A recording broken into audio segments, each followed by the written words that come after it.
É fácil criticar o desempenho do atacante Yuri Alberto após observar os gols perdidos recentemente no Corinthians. No entanto, o que muitas pessoas deixam de considerar é o fato de que ele ainda é muito jovem e promissor com apenas 22 anos. O peso do que aconteceu no passado continua a afetar sua confiança e desempenho atual. É importante lembrar que todo jogador passa por momentos de altos e baixos em sua carreira, e dar apoio e paciência a Yuri pode ser fundamental para seu desenvolvimento e sucesso no futuro. Momentos complicados, Yuri vem sofrendo desde a categoria de base. Nascido em 18 de março de 2001 em São José dos Campos, no interior de São Paulo, Yuri Alberto deu seus primeiros passos no futebol na própria cidade, mas logo chamou a atenção do Santos, onde passou 4 anos nas categorias de base. Elano, ídolo do Santos, que na época era interino, projetou o garoto para os profissionais. Em 2017, assinou seu primeiro contrato como jogador profissional e estreou pelo time principal do Peixe. No início, o próprio jogador revelou em podcast que foi bem difícil, pois perdia muitos gols pelo Santos, e quem ajudou ele nessa fase, quando a torcida do Santos pegava no pé dele, era o lateral Victor Ferraz, que deu todo o apoio necessário. Então, depois de muitos esforços, Yuri conseguiu marcar seu primeiro gol pelo Santos em uma partida pelo Campeonato Paulista contra o Novo Horizontino, que o Santos perdeu de 2-1. Não foi o gol dos sonhos, pois sua equipe perdeu, mas para um garoto de 16 anos, cheio de sonhos, aquilo foi sensacional. A partir disso, o atacante ganhou espaço e se tornou figura frequente na escalação do Santos nos anos seguintes. Mas isso não foi suficiente para Yuri cair nos braços da torcida. O jogador marcou apenas 3 gols em 27 jogos pelo Santos. Muitos acreditavam que Yuri tinha grande potencial e outros achavam que ele era um jogador fraco e com defeitos de finalização. Porém, ninguém pode negar que é um jogador de raça e que se posiciona bem dentro de campo. Apesar de ter ido tão mal na sua época do Santos, o jogador teve grandes atuações pela seleção brasileira Sub-17, Sub-18, Sub-20 e Sub-23. O jovem atacante marcou 9 gols em 23 jogos e fez belíssimas partidas. Nessa época, muitos clubes estavam de olho em Yuri, inclusive clubes brasileiros, e foi em uma dessas que o Internacional se mostrou muito interessado. Mas Yuri tinha contrato até 31 de julho de 2020. Com o Santos, a diretoria do Peixe estava sossegado em relação a isso, e parecia enrolada para resolver a renovação contratual de Yuri, deixando seu empresário mega insatisfeito. Yuri Alberto afirmou que chegou a ouvir desaforos durante as reuniões da renovação e que ficou revoltado com a diretoria do Santos, que renovou o contrato de outros garotos na frente dele, e por esse motivo resolveu partir para o Internacional, e é assim que seu contrato estava encerrando. O Peixe foi atrás de seus direitos e não gostou da situação e negociou diretamente com o Internacional, e chegaram a um acordo para que o Peixe ficasse com 5% dos direitos do jogador em uma transferência futura, além de ter um novo prazo para pagamento de compra de 50% do atacante Eduardo Sacha na época. E foi no Inter que o Yuri Alberto viveu o melhor momento da carreira até aqui. Com gols importantes, o atacante caiu nas graças da torcida e se tornou um dos principais nomes do Colorado, mesmo sem ter conquistado nenhum título pelo clube. Afinal, ali parecia que Yuri mostrava seu futebol para o mundo, sendo cogitado como um dos atacantes mais promissores do futebol brasileiro. Inclusive, muitos queriam ele na seleção como nosso camisa 9. Yuri parecia viver um sonho, mas o Internacional recebeu uma proposta irrecusável.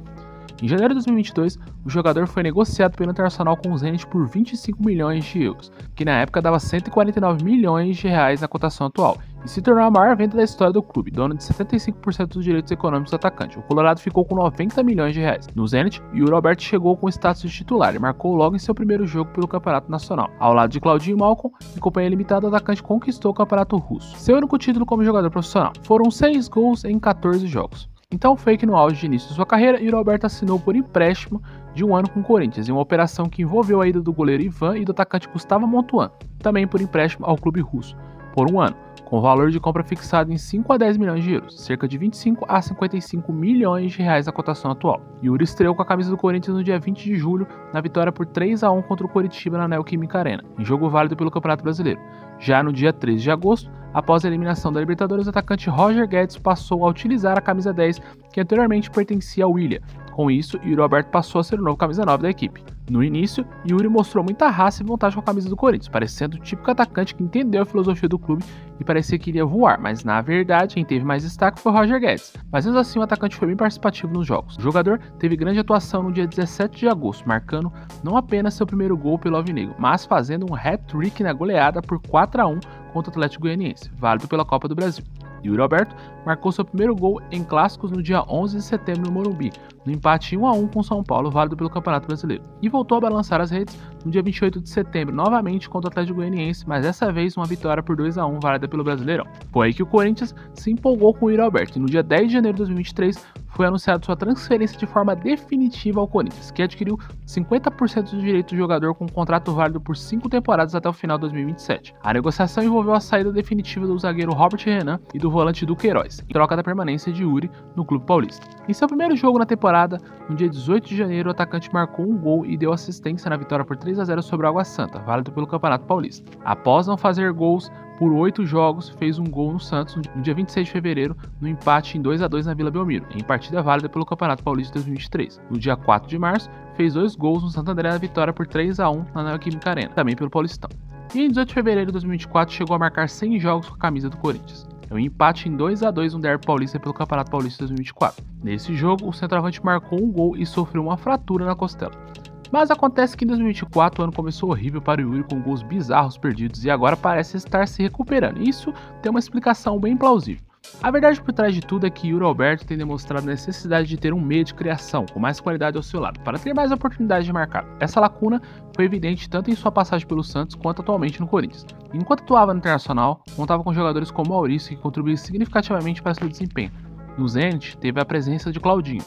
No entanto, essa peça fundamental tem sido escassa em suas equipes anteriores, e mais recentemente no Corinthians. Com a saída de Renato Augusto, o time perdeu esse jogador de criação, afetando diretamente o desempenho de Yuri. No Santos, enfrentou dificuldades semelhantes com jogadores como Jean Mota e Rafael Longini, que não ofereciam o suporte necessário. Assim, é crucial reconhecer que o contexto e o suporte ao redor de Yuri Alberto desempenham um papel significativo em seu rendimento em campo. Independente das suas atuações recentes, é importante reconhecer que Yuri Alberto, apesar de ter passado por 4 clubes em um curto período de tempo, ainda é uma jovem promessa em desenvolvimento. Assim como Vinícius Júnior, que precisou aprimorar sua finalização no Real Madrid. Yuri também está nesse processo de refinamento de suas habilidades de finalização. É natural que jogadores em início de carreira enfrentem desafios e precisem evoluir em diferentes aspectos do jogo para alcançar seu potencial máximo. Portanto, é fundamental ter paciência e dar apoio a Yuri, enquanto ele continua aperfeiçoando seu jogo e se adaptando aos desafios do futebol de alto nível. O início da carreira de Yuri no Santos foi marcado por desafios e oscilações, algo perfeitamente comum para um atleta da sua idade. É importante reconhecer que a transição para o profissionalismo no futebol pode ser turbulenta para muitos jovens jogadores, especialmente quando enfrentam as demandas e pressões do cenário profissional pela primeira vez. Nesse sentido, as oscilações são parte íntegra do processo de desenvolvimento e amadurecimento de um jogador, e é necessário tempo de experiência para superá-las e atingir todo o seu potencial. Essa é a verdade sobre Yuri Alberto, muitas vezes despercebida. Sua jornada até agora é marcada por desafios e oscilações.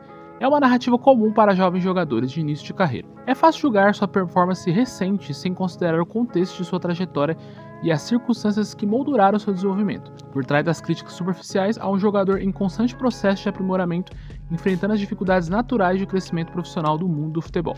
É essencial olhar além da transparência e reconhecer o potencial promissor de Yuri, dando-lhe apoio e compreensão necessário para que ele possa crescer e prosperar na sua carreira. Mas e você que está vendo esse vídeo, o que acha de Yuri Alberto? Classifica o nível dele na sua opinião nos comentários. Para você, ele é um jogador craque, mediano ou ruim?